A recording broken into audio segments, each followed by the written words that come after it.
வணக்கம். உங்களுக்காக செல்வராஜ். இந்த பதிவு ஒரு பயிற்சி நோக்கத்துக்காக மட்டும்தான் கொடுக்கப்படுது. இதை ரெக்கமெண்டாக எடுத்துட்டு நீங்கள் பை பண்ணுறது, செல் பண்ணுறது, இன்வெஸ்ட் பண்ணுறதெல்லாம் வேண்டாம்.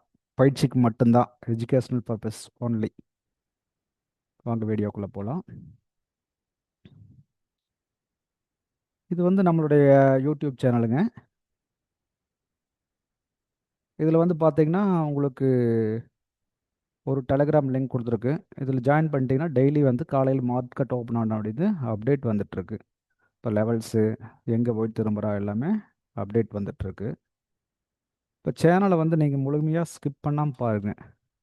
அப்போ தான் நான் என்ன சொல்ல வர்றேங்கிறது உங்களுக்கு புரியும். இதில் பார்த்தீங்கன்னா முதல்ல இந்த புதியவர்களுக்கான புதியவர்களுக்காக ஃபார் பிகினர்ஸ்னு இருக்கு இல்லைங்களா? யார் பார்த்தாலும் ஃபஸ்ட் இதை பார்த்துக்குங்க. இதில் பார்த்தீங்கன்னா உங்களுக்கு இந்த ட்ரேடிங் வியூ செட்டப்பு, அதுக்கு பின்னாடி பார்த்தீங்கன்னா இண்டிகேட்டர் லெவல்ஸ் ட்ரேடிங் செய்வது எப்படி, சப்போர்ட் ரெசிஸ்டன்ஸ் வரைவது எப்படி, பார்ட் 1 2, ட்ரெண்டு கண்டுபிடிக்கிறது பார்ட் 1 2, ட்ரெண்ட் லைன் வரைகிறது, ப்ளஸ் இந்த சப்போர்ட் ரெசிஸ்டன்ஸு ட்ரெண்ட் லைனெல்லாம் வச்சு எப்படி ட்ரேட் எடுக்கிறது அப்படின்னு ஒரு 2 பார்ட் இருக்குது. இதை பாருங்க. இதை பார்த்தீங்கன்னாவே உங்களுக்கு ஒரு புரிதல் வந்துடும். இதை ஃபாலோ பண்ணிங்கன்னாவே உங்களுக்கு நல்ல ஒரு ஐடியா கிடைக்கும். சரிங்களா? அதைய பாருங்க. இதை பார்த்தீங்கன்னாவே உங்களுக்கு எப்படி ட்ரேட் பண்ணுறது, ஒரு ட்ரேட் எப்படி கன்வெர்ட் பண்ணுறது, ஒரு சார்ட் சப்போர்ட் ரெசிஸ்டன்ஸ் பார்க்குறோம், இது எப்படி கன்வெர்ட் பண்ணுறது எல்லாமே நம்ம புரிஞ்சுக்க முடியும். அடுத்தது நீங்கள் ஓரளவுக்கு ட்ரேட் பண்ணிட்டு இருந்தீங்கன்னா இந்த தவறாமல் பார்க்க வேண்டியவை அப்படின்றது பார்த்தீங்களா, இதில் ஒரு 5 6 வீடியோ இருக்குது. இதை பாருங்கள். அதாவது புதியவர்களுக்காக போட்டிருக்கிறதுலையே இருக்கக்கூடிய வீடியோஸ் இதில் இருக்குது. சப்போர்ட் ரெசிஸ்டன்ஸ், ட்ரெண்ட் லைன், இது மட்டும் இருக்கும். இதையே பாருங்க. சரிங்களா? இப்போ நம்ம சேனலுக்குள்ளே போகலாம். ஸ்கிப் பண்ணாமல் பாருங்கள், அப்போ தான் புரியும். சப்ஸ்கிரைப் பண்ணிக்கங்க.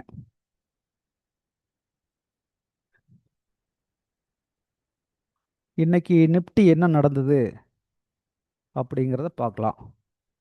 ஏற்கனவே பார்த்தீங்கன்னா நம்ம நிப்டியை கடைசியாக பார்த்த பதிவில், முன்னத்து நாள் பார்த்த பதிவில் பார்த்தீங்கன்னா என்ன நடந்ததுன்னு பார்த்தோம். இங்கே பார்த்தீங்கன்னா இன்னைக்கு காலையில் ஓப்பன் ஆனது வெள்ளிக்கிழமை க்ளோஸ் ஆனது இந்த ஒரு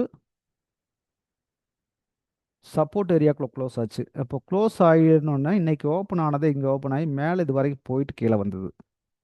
அப்படி கீழே வரும்போது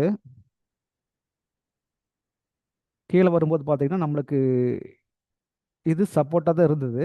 அதை உடச்சொன்ன பார்த்தீங்கன்னா இது ரெசிஸ்டன்ஸாக மாறி இருக்கும். இப்போ இந்த ரெசிஸ்டன்ஸாக மாறிடுச்சுன்னா பார்த்தீங்கன்னா அடுத்து நம்ம என்ன பண்ணுவோம், சப்போர்ட் ரெசிஸ்டன்ஸ்னா மாறிச்சுன்னா நம்ம அடுத்தது என்ன பண்ணுவோம், அதுக்கு கீழே இருக்கக்கூடிய சப்போர்ட்டை நம்ம தொடாவணும். அப்போ அப்படி பார்த்தீங்கன்னா அடுத்து இங்கே சப்போர்ட் நம்ம வரைஞ்சிருக்கோம். இது எப்போ வரைஞ்சோம், எப்படி வரைஞ்சிரோம் அப்படின்னு கேட்டிங்கன்னா, இதுக்கு பாருங்கள் இங்கேருந்து கீழே வருது. கீழே வரும்போது இதுக்கு அடுத்தது கனெக்டிங் எங்கே அப்படின்னு பார்த்தீங்கன்னா மார்க்கெட் இங்கே போய் கீழே மேலே போய் கீழே இப்படி போயிருக்குது. அப்போ இது ஒரு சப்போர்ட் ஆகும், நம்மளுக்கு இது ஒரு சப்போர்ட் ஆகும். புரிஞ்சுதுங்களா? அப்போ இந்த சப்போர்ட்டை நம்ம எடுத்துக்கிறோம். இது 1 ஹவரில் பார்க்குறதுனால நம்மளுக்கு இது பெருசாக தெரியல. இதே சின்ன டைம் ஃப்ரேம் பார்க்கலாம். இந்த லெவல்லேருந்து கீழே வர ஆரம்பிச்சோடனேயே, இந்த லெவல்லேருந்து கீழே வர ஆரம்பிச்சோடனே நம்ம அடுத்து சப்போர்ட்டு பார்த்துக்கணும். அதான் பண்ணணும். இப்போ பார்த்தீங்கன்னா இது அடுத்த சப்போர்ட்டை இப்படி இன்னும் கொஞ்சம் பார்க்கலாம். கால் மணி நேரத்தில் போய் பார்க்கலாம். கொஞ்சம் ஓரளவுக்கு நம்மளுக்கு ஐடியா கிடைக்கும். இப்போ பாருங்கள் அது எப்படி போயிருக்குன்னு பாருங்கள். அப்படி கால் மணி நேரத்தில் 1 ஹவரில் தெரியாத அளவுக்கு இது நல்லா தெரியுது பாருங்க. மேலே போய் கீழே இப்படி போயிட்டு வந்துட்டு இருக்குங்க போது இடையில இருக்கக்கூடிய 2 ஸ்ட்ரகிளிங் பாயிண்ட்னா இந்த பாயிண்ட் ஒன்று, இந்த பாயிண்ட் ஒன்று. இது ஆல்ரெடி 1 ஹவரோட சப்போர்ட்டுக்குள்ளேயே இருக்குது. இது சப்போர்ட் ஜோனுடைய லோ. இந்த ஜோனுக்குள்ளேயே இருக்கிறதுனால நம்ம இப்போ இந்த சப்போர்ட் நம்ம எடுத்துக்குவோம். இப்போ இந்த சப்போர்ட்டுக்கு தான் நம்ம ட்ராக் பண்ணியிருக்கோம். அப்போது மேலே போன மார்க்கெட்டு இங்கே ரெசிஸ்டன்ஸ்லேருந்து கீழே திரும்பிச்சுன்னா எது வரைக்கும் வரணும்னா ஃபஸ்ட்டு இந்த சப்போர்ட்டுக்கு வரணும். இதை பிரேக் பண்ணிச்சுனா தான் நம்ம அடுத்த சப்போர்ட்டையும் பார்க்கணும். புரிஞ்சுதுங்களா? அப்போது அடுத்த சப்போர்ட்டை பார்க்கணும். நம்ம இந்த சப்போர்ட் எப்படி வரைஞ்சிருப்போம், கரெக்டாக இங்கே மார்க்கிங் பாருங்கள். இந்த இடத்துல ரிஜெக்ட் ஆன ஏரியா, இந்த இடம் ரிஜெக்ட் ஆன ஏரியா. இந்த இடம் வந்து சப்போர்ட் எடுத்த ஏரியா, இந்த இடம் வந்து சப்போர்ட் எடுத்த ஏரியா. கீழே வரும்போது நம்மளுக்கு இந்த மாதிரி ஒரு கனெக்டிவிட்டியாக கிடைக்கிறத நம்ம எடுத்துக்கணும். இப்படி எடுத்துட்டா தான் நம்மளுக்கு கரெக்டாக வந்து ஒர்க் அவுட் பண்ண முடியும். இன்ட்ராடேக்கு இப்படி தான் நம்ம பண்ண முடியும். அப்போ இங்கிருந்து நம்ம இது வரைக்கும் எடுத்துருக்க முடியும். இந்த இடத்துல திரும்பினதே வந்து பார்த்தீங்கன்னா 5 மினிட்ஸில் பார்த்தீங்கன்னா அழகாக உங்களுக்கு கண்ணில் காமிச்சிருக்கும். அதை காமிக்கிறேன் உங்களுக்கு. இன்னைக்கு இன்ட்ராடேல வந்து பார்த்தீங்கன்னா ம் மார்க்கெட்டு ஓப்பன் ஆனது வந்து இந்த பிளேஸில் ஓப்பன் ஆயிருக்குது. இதோ இங்கே ஓப்பன் ஆயிருக்குது. இங்கே ஓப்பன் ஆகிட்டு இது வரைக்கும் போயிட்டு திரும்பி இங்கே என்ன லெவலுக்கு இது வரைக்கும் போயிருக்குது? ஏதாச்சும் லெவல் தெரியுதுங்களா உங்களுக்கு? எந்த லெவலுமே தெரியல இல்லையா? இதுக்கு முன்னாடி இந்த லெவல் இருக்குது. இந்த லெவல் தான் நம்ம மார்க் பண்ணணும். அதுக்கு அடுத்தது பார்த்தீங்கன்னா இந்த லெவல். நம்ம அப்போ பார்த்தீங்கன்னா இந்த லெவலை ஃபஸ்ட்டு மார்க் பண்ணியிருப்போம். அப்போ நீங்கள் கொஞ்சம் எச்சு கம்மியாக போகுதுனால யோசனை பண்ண வேண்டாம். பாருங்கள், இப்போ நான் அதை போட்டு காமிக்கிறேன்.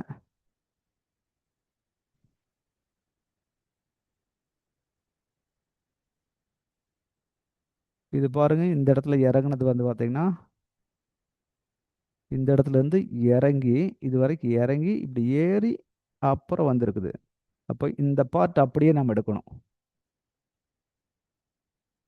ஒரு ரெக்டாங்கிள் போட்டுக்குவோம்.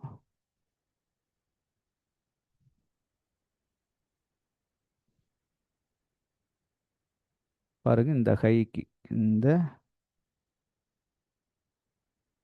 என்ன பண்ணியிருக்குது பாருங்க, மார்க்கெட்டு கரெக்டாக அந்த சப்போர்ட் லெவலை தொட்டுட்டு ரெசிஸ்டன்ஸ் லெவலை தொட்டுட்டு அப்படியே கீழே வந்துட்டான். கீழே டவுன் ஆகிட்டு அந்த மார்க்கெட்டு மேலே போக ட்ரை பண்ணுச்சு. இந்த ஐ உடைச்சிருந்தா பைக் போயிருக்கணும். அவன் ஐ உடைக்கல. கரெக்டாக இந்த பிளேஸ்ல இருந்து இந்த ஜோன்ல இருந்து ரிவர்ஸ் ஆயிட்டான். இதுதான் நம்ம ட்ரேடிங்க்கு எடுக்க வேண்டிய சிக்னல். அப்போ ட்ரெண்டு செல் ட்ரெண்டில் இருக்கு. அதை ஃபர்ஸ்ட் தெரிஞ்சுக்கணும். செல் ட்ரெண்டில் இருந்தால் நம்ம செல்லுக்காக மட்டும் கூட ட்ராவல் பண்ணணும். அப்போ இங்கே என்ன பண்ணியிருக்குன்னு பார்த்தீங்கன்னா, நம்மளுக்கு இந்த இடத்துலலாம் எங்கேயும் செல் எடுத்தால் சூட் ஆகாது. இந்த இடத்துல போய் மறுபடியும் செல் எடுக்கிறது, பிரேக் அவுட் ட்ரேடு, இந்த வேலையெல்லாம் வச்சுட்டோம்னா இதில் காணாமல் போயிடுவோம். அந்த வேலையெல்லாம் பண்ணக்கூடாதுங்க. எப்பவுமே வந்து ஒரு ரேஞ்சுக்கு இப்போ இந்த இடத்துல இருக்குதுன்னு வச்சுக்கலாம். இங்கே வந்து இப்படி போய் திரும்பிதுன்னா இந்த இடத்துல செல் எடுக்கணும் நம்ம. அதே தான் இந்த இடத்துல நான் சொல்கிறது.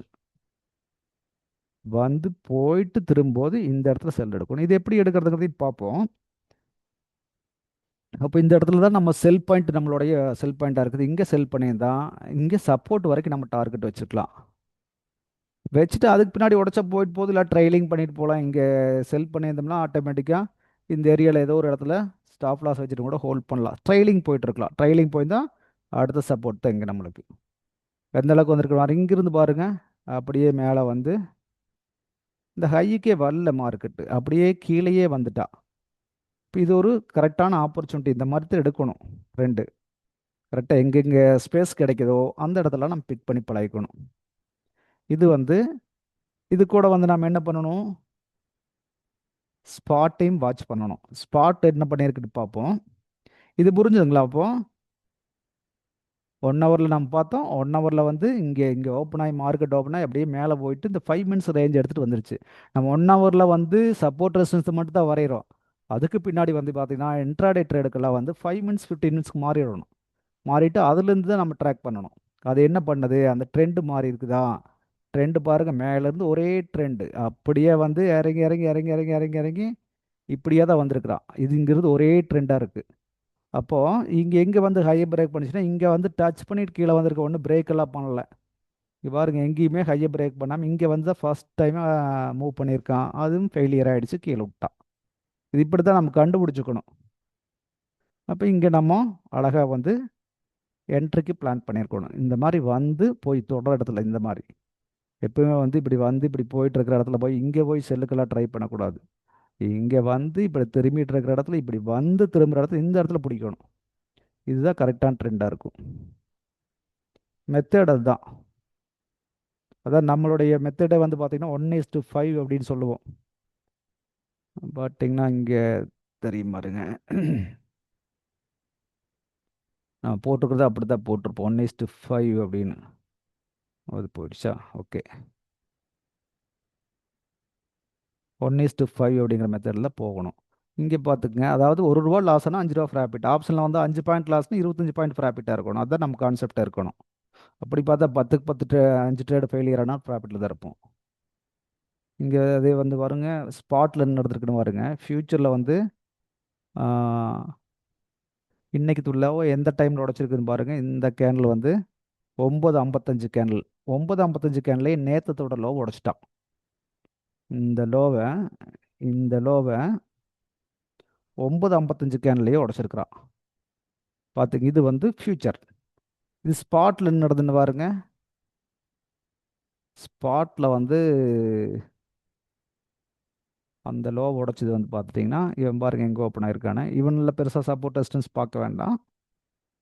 இங்கே பார்த்துட்டிங்கன்னா இந்த அவ லோ உடைச்ச கேனல் பாருங்க, இதுதான் லோ. இந்த லைன் பண்ணியிருக்கிறது உடைச்ச கேனல் வந்து 10:40 1 மணி நேரம் கழிச்சு தான் ஸ்பாட்டில் உடைச்சிருக்கா லோ. ஃப்யூச்சரில் ஃபர்ஸ்ட் லோ உடைச்சிட்டு வந்தாச்சு நேற்று லோவை. இவன் வந்து 1 ஹவர் கழிச்சு தான் வந்து இவன் லோ உடைக்கிறான். புரிஞ்சுங்களா? அப்போது ஸ்பாட்டுக்கும் ஃப்யூச்சருக்கு என்ன டிஃப்ரெண்ட்னு பாருங்க. இதை வந்து சப்போர்ட்டுக்கு வச்சுக்க போகிறோம் நம்ம, அவ்வளோதான். ஸ்பாட் எப்பவுமே சப்போர்ட்டுக்காக தான் வச்சுக்க போகிறோம். ஃப்யூச்சரில் தான் நம்ம ட்ரேட் பண்ண போகிறோம். ஃப்யூச்சரை பார்த்தா பண்ண போகிறோம். அதில் ஆப்ஷன் எடுத்து நம்ம ட்ரேட் பண்ணுவோம். ஆப்ஷனில் என்ன நடக்குதுன்னு பார்த்துட்டிங்கன்னா, இப்போ இந்த பாயிண்ட் வச்சுக்கோங்க. இது எத்தனை மணி? 9:35 9:40 அப்படி வச்சுக்கோங்க. 9:40ன்னு போட்டிங்கன்னா ஆப்ஷனில் வந்து 26,050 கால், சாரி கால் புட்டு. அதுதான் நான் இன்னைக்கு எடுக்க சொல்லியிருந்தேன். அதாவது டெலகிராமில் கொடுத்த ரெக்கமெண்ட் அதுங்க. டெலகிராமில் கொடுத்த ரெக்கமெண்ட் தான் அது.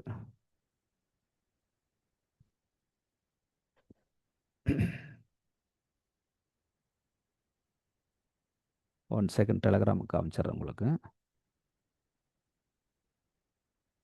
இங்கே பாருங்கள், காலையில் இன்னைக்கு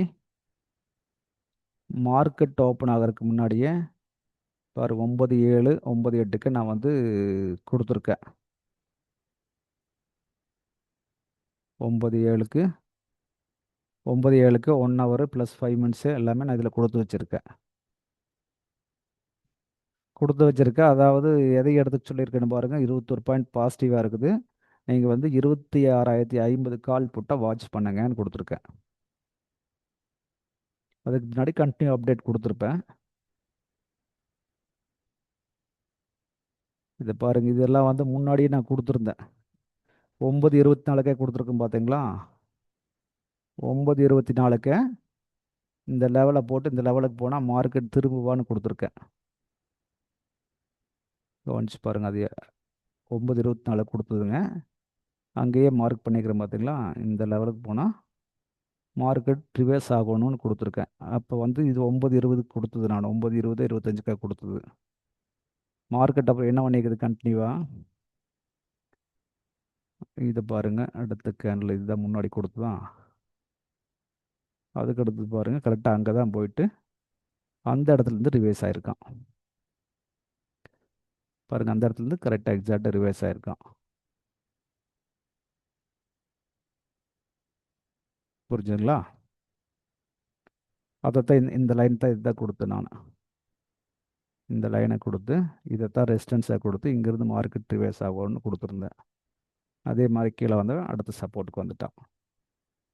இப்போ ஸ்பாட்டு ஃபியூச்சர் ரெண்டையுமே வாட்ச் பண்ணணும். ட்ரெண்டு வந்து செல் ட்ரெண்டில் இருக்குது. அப்படிங்கும்போது நம்ம 26,050 புட்டு அப்படின்னு எடுத்து அந்த ஒன்றை மட்டும் பார்த்துட்டு க்ளோஸ் பண்ணிக்கலாங்க இந்த பதிவை. 26,050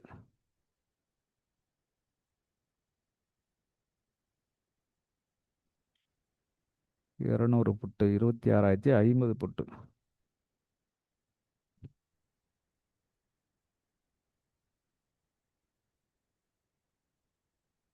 என்ன நடந்திருக்குன்னு பாருங்கள். இன்னைக்கு நடந்தது வந்து பார்த்தீங்கன்னா 1 ஹவரில் ஃபர்ஸ்ட் பார்ப்போம். ஓப்பனாக என்ன பண்ணியிருக்குன்னு பாருங்கள். பர்ஃபெக்டாக வந்து இந்த லோவை தொட்டிருக்கோம். அந்த லோவை தொட்டுட்டு சப்போர்ட் ரெசிஸ்டன்ஸ் எப்படி நீங்கள் ஃபியூச்சருக்கு தான் ஒர்க் ஆகணும், இதுலேயும் எப்படி ஒர்க் ஆகிருக்குன்னு பாருங்கள். அந்த லோவை தொட்டுட்டு அப்படியே மேலே மூவ் ஆயிருக்கான். 5 மினிட்ஸ் பாருங்கள். 5 மினிட்ஸ்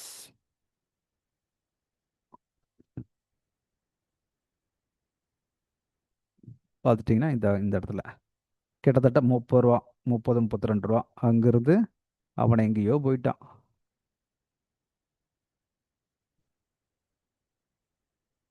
இது வரைக்கும் போயிருக்கான் 130 வரைக்கும் போயிருக்கான். 100 ரூபா போயிருக்கான் ஒரு லாட்டுக்கு. 30 ரூபாய்க்கு 2500 செலவு பண்ணியிருந்தோம்னா 7500 கொடுத்துருப்பான். 1:3 அப்படின்னு அப்படியே வந்து எப்படி போயிருக்கான்னு பாருங்க. ஸ்டெப் ஏறி போயிருக்கான். இப்படி பிடிக்கும் ட்ரேடு. இதுதான் கரெக்டான மெத்தேடும் கூட. இப்போ இந்த மாதிரி வந்து ஒவ்வொரு ட்ரேடை இப்படி கட்டமைச்ச கொடுங்க. இப்படி தான் நடந்துட்டு இருக்குது நிஃப்டியில். அண்டு நிஃப்டியில் மட்டும் இல்லைங்க, எல்லாத்துலேயும் இதுதான் நடந்திருக்கு. அப்ப நாளைக்கு என்ன நடக்கிறதுக்கு பாசிபிலிட்டி இருக்குது அப்படின்னு பார்த்தீங்கன்னா, நாளைக்கு என்ன நடக்கலாம்? இப்போ இதுக்கெல்லாம் வேலிட் இல்லை, தூக்கி விட்டுல, அதெல்லாம் ஒன்றும் வேண்டாம். இப்போ இங்கே நிற்கிது மார்க்கெட்டு. அதாவது 1 ஹவருடைய சப்போர்ட் ரெசிஸ்டன்ஸுக்கு இடையில மிட் பாயிண்டில் நிற்கிது. நாளைக்கு வந்து ஒரு வகையில் வந்து பார்த்தீங்கன்னா அப்படியே கீழே வர்றதுக்கு கூட வாய்ப்பு இருக்குது. கீழே வந்து இந்த சப்போர்ட் எடுக்கிறதுக்கு வாய்ப்பு இருக்குது. அல்லது ஒரு கேப் டவுனோ கேப் அப்போ ஓப்பன் ஆனால் வேறு மாதிரி நடக்கும். கேப் டவுன் ஓப்பன் ஆச்சுன்னு வச்சு இங்கே ஓப்பன் ஆச்சுன்னு வச்சு இங்கே ஓப்பன் ஆச்சுன்னா அப்படியே மேலே போயிட்டு கூட மறுபடியும் கீழே வரலாம். கீழே இப்படி ஒரே மட்டும் வர மாட்டே இப்படி தான் வருவாங்க, ஸ்டெப் இறங்கி தான் வருவான். இல்லாட்டி ஒரு சமயம் கேப் அப்போ ஓப்பன் ஆச்சுன்னா அந்த லெவல்ஸ் 5 மினிட் 15 மினிட் வச்சு பார்த்து இது இடத்துல ஒரு ஏதோ ஒரு லெவல் இருக்குது. அப்போ அந்த இடத்துக்கு தகுந்த மாதிரி மார்க்கெட்டு வந்து ஓப்பன் ஆகி கீழே வந்துட்டு கூட மேலே போகலாம். எப்படி வேணாலும் நடக்கலாம். நியூட்ரல் ஓப்பன் ஆச்சுன்னா கிட்டத்தட்ட ரெண்டு பக்கம் போகிறதுக்கு பாசிபிலிட்டி எந்த சைடு வேணாலும் போகிறதுக்கு வாய்ப்பு இருக்குது. அதாவது வேர்ல்டு மார்க்கெட்டு நீங்கள் இன்னைக்கு எப்படி நடக்குதோ அதை பொறுத்து தான் மாறும். புரிஞ்சுங்களா? ஓகே, இந்த பதிவு உங்களுக்கு பிடிச்சிருந்ததுன்னா சப்ஸ்கிரைப் பண்ணுங்கள், லைக் பண்ணுங்கள், கமெண்ட்ஸ் பண்ணுங்கள், ஃப்ரெண்ட்ஸுக்கு ரெஃபர் பண்ணுங்கள். நன்றி, வணக்கம்.